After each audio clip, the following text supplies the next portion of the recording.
ओम शांति। मेरे परम सौभाग्य की बात है कि मुझे बहुत कम उम्र में मीठा बाबा के मीठे दर्शन हुए। मुझे याद आता है मेरी उम्र 6 वर्ष की और मैं दिल्ली कमला नगर सेवा केंद्र पर माता जी के साथ पहुंची। बड़ी दीदी मनमोहिनी दीदी, उनको देखकर बहुत मन आकर्षित हुआ और वो मुझे बहुत बहुत प्यार करती थी। और मैं उसी वर्ष 53 में माउंट आबू पहुंच गई। उस टाइम बाबा कोटा हाउस में थे। जब बाबा से पहली बार मुलाकात हुई, पहली बार बाबा से मिलने पर बहुत बहुत आनंद की अनुभूति हुई। बाबा की गोद में बैठकर मैंने एक कविता बाबा को सुनाई। मैंने कहा, बाबा मुझे कविता सुनानी है, जो मुझे दिल्ली में कमलमणि दादी ने याद कर रही थी कि बाबा की गोद में बैठ के सुनाना। वो कविता थी, सुन लो जी सुन लो मेरी छोटी सी कहानी। गुड़ियों का खेल खेलते बचपन था बिताया, उस भोलेपन में जाना ना था अपना पराया। इतने में ब्रह्मा राही इन आंखों में समाया। धीरे से उसने कान में ओम गीत सुनाया। ओम गीत ने मुझको बनाया है दीवानी, बनाया है दीवानी। मैंने कहा अनजान से, ले चल तू मुझे घर। उसने कहा, घर कहाँ मेरा, मैं खुद हूँ मुसाफिर। मैंने कहा, अब छोड़ के जाओगे तुम किधर।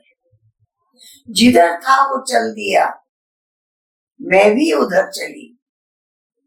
कांटों से भरा रास्ता और तंग थी गली।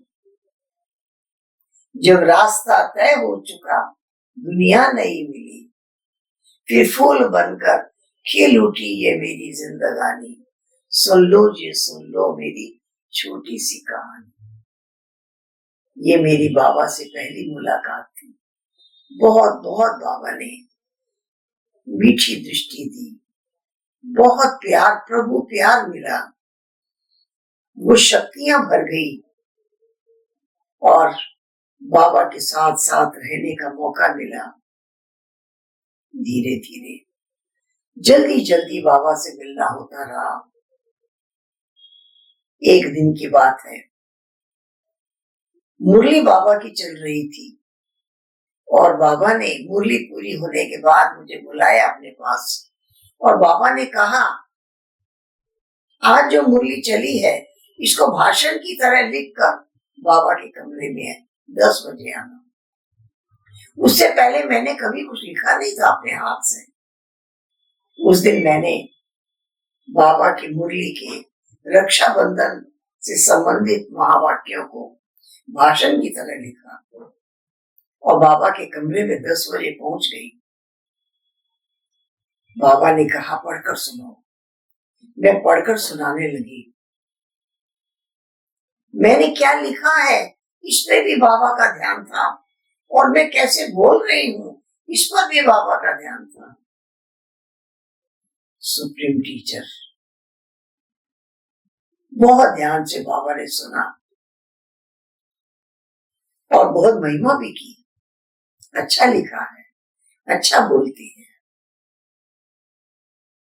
फिर बाबा ने कहा, लिखा हुआ यहाँ रख के जाओ। दूसरे दिन फिर बाबा की मुरली चली। फिर बाबा ने मुझे बुलाया और कहा कि आज की मुरली भी भाषण की तरह लिखकर 10 बजे बाबा के कमरे में आना। और मैं 10 बजे लिखकर बाबा कमरे में पहुंच गई। फिर बाबा ने कहा, पढ़कर सुनाओ। मैंने पढ़कर सुनाया।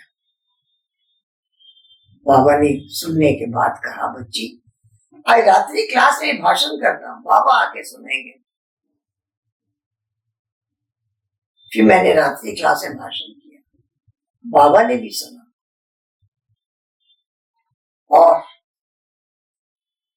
उसके बाद 2-4 दिन के बाद बाबा ने मेरे से पूछा, बच्ची बॉम्बे देखी है? नहीं।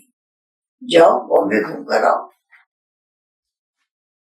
मुझे लिखना सिखाया, मुझे बोलना सिखाया, मुझे सेवा पर भेजा, क्योंकि मेरी उम्र उस टाइम 16-17 वर्ष की थी। ये मेरा परम सौभाग्य रहा। बाबा की नजर मुझ पर रही। बाबा का मेरे होते, बॉम्बे होते बाबा का आना हुआ और मैंने वो सुंदर दृश्य देखा, कैसे बाबा का स्वागत हुआ। उस बाबा के स्वागत में कोई फूल गुलदस्ते नहीं थे, मालाएं नहीं थी। बाबा की मीठी दृष्टि नजर से निहाल कर रही थी। वो पावरफुल वातावरण, कमाल का दृश्य, बहुत शक्ति भर रहा था। इस तरह से मीठे बाबा ने मुझे वहां बेहद सेवा में उपस्थित किया। एक बार की बात है, पांडव भवन में मैं बाबा के कमरे में दोपहर के समय गई। बाबा ने मुझे अपने सामने बिठाया, दृष्टि दिया। फिर बाबा ने मेरे से पूछा, बच्ची कभी ध्यान में गई हो? कभी साक्षात्कार किया है? नहीं। बाबा ने पूछा, जाओगी? जी बाबा। बाबा ने कहा, बाबा भेजता है। बाबा ने दृष्टि दी। वो बाबा की दृष्टि ने मुझे एकदम सोल कॉन्शियस कर दिया। मैं बिल्कुल देही अभिमानी अवस्था में स्थित हो गई। और उसके बाद बाबा ने मेरे सिर पे हाथ रखा। वो बाबा का सिर पे हाथ रहा, कितनी देर रहा मुझे नहीं मालूम। कुछ समय के बाद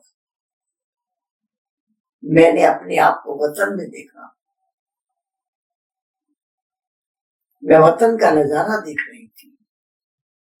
मैं सूक्ष्म वतन का वो अलौकिक दृश्य देख रही थी और बाबा को भी मैं वहां देख रही थी।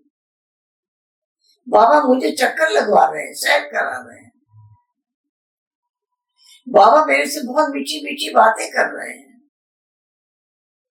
नजर से निहाल, माला माल कर रहे हैं। बहुत सुंदर दृश्य उस दिन के साक्षात्कार में मैंने देखा। फिर जब मैं नीचे उतरी, मेरी आंखें खुली, मैंने क्या देखा? बाबा का हाथ मेरे सिर पर था। बाबा ने दृष्टि दी और कहा, बच्ची ऐसे ही नशे में जाती रहोगी। वो मीठा वरदान सतगुरु रूप से बाबा ने मुझे दिया। इस प्रकार से मीठे बाबा ने सुप्रीम टीचर बनकर भी लिखना, बोलना, सेवा करना सिखाया। सतगुरु रूप से मुझे साक्षात्कार कराया और दिव्य दृष्टि का वरदान दिया। इस तरह से मीठे बाबा की बहुत मीठी पालना, बहुत मीठी पालना हमेशा बाबा की नजर रही और बाबा ने हमेशा आगे बढ़ाया। मेरे को बॉम्बे का क्लाइमेट सूट नहीं किया, दमा हो गया। जब बाबा वहां आए, बाबा को पता लगा कि डॉक्टर कह रहे हैं यहाँ ठीक नहीं होगा, तो बाबा ने मुझे ईस्टर्न जोन में भेजा और कहा, बच्ची ईस्टर्न जोन में जाओ, तुम्हारा दमा भी ठीक हो जाएगा। और तब से मैं फिर ईस्टर्न जोन में आई। मुझे हमेशा याद रहता है, मुझे यहाँ बाबा ने भेजा है। बाबा की नजर अभी भी मुझ पर है, बाबा का हाथ अभी भी मेरे सिर पर है। मैं हमेशा हमेशा लाइट रही, मैं हमेशा खुश रही, हमेशा संतुष्ट रही, हमेशा सेवा की उमंग और उत्साह बना रहा। क्यों? क्योंकि बाबा का हाथ सिर पर है, बाबा की नजरों में मैं हूं, इसलिए बाबा ने हमेशा मुझे इतना पावरफुल बनाया, इतना शक्तिशाली बनाया। ये मेरा परम सौभाग्य है कि मैंने बाबा की इतनी समीपता की अनुभूति की। इतना बाबा ने हर बात के लिए आगे बढ़ने का मुझे मौका दिया। इस तरह से मैंने बाबा की साकार पालना का वो अनुभव मैंने प्राप्त किया, जिसे याद करके मैं आज भी आनंदित होती हूँ। क्योंकि जब मैं पहली बार माउंट आबू पहुंची थी और वहां मैं बाबा से मिली, और बाबा से मिलकर के जो मुझे शक्ति मिली, जो पावर मिली, मेरी उम्र तो 6 वर्ष की थी, लेकिन ऐसा लगा कदम कदम बाबा का हाथ मेरे सिर पर रहे, कदम कदम मैं बाबा के साथ साथ चलूं। और बाबा ने हमें बेहद सेवा के स्टेज पर लाके खड़ा कर दिया, और बेहद सेवा की स्टेज पर खड़ा करने से मेरे अंदर भी वो उमंग और उत्साह भर गया।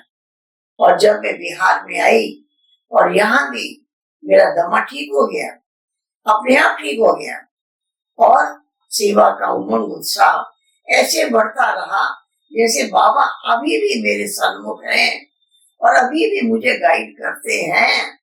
बाबा की मीठी मीठी प्रेरणाएं प्राप्त होती हैं, वो बाबा की मीठी पालना हमेशा याद रहती है। और मुझे याद है एक बार बाबा झोपड़ी के बाहर बैठे थे और मैं पहुंच गई वहां, तो बाबा ने एक भाई को बुलाया और उसको कहा फोटो खींचो।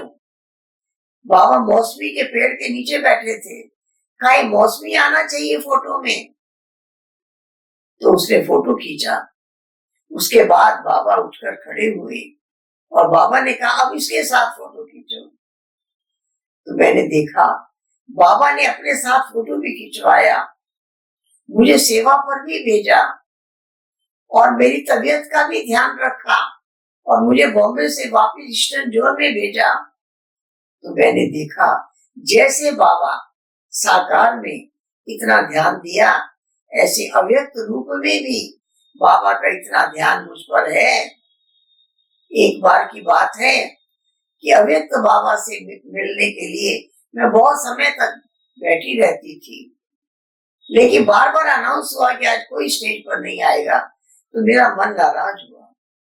मैं उठ करके कमरे में चली गई, मुझे नींद नहीं आई।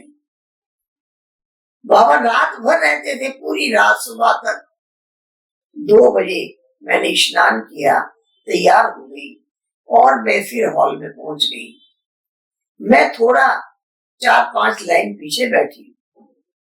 मेरे बैठने के बाद बाबा ने मोहिनी बहन को बुलाया और कुछ कहा। मोहिनी बहन ने अनाउंस किया, रानी बहन बाबा बुला रहे हैं। ऐसा तो मुझे उम्मीद नहीं थी। और जब मैं उठकर बाबा के नजदीक जा रही थी, तो जैसे सीढ़ी चढ़ी स्टेज की, मेरी आंख से आंसू बह रहे थे। मैंने अपनी लाइफ में कोई 1 बार या 2 बार आंख से आंसू आए हैं बाबा के प्यार में, ऐसे मैंने कभी आंख से आंसू नहीं बहाए हैं। ये भी बाबा का वरदान मुझे मिला।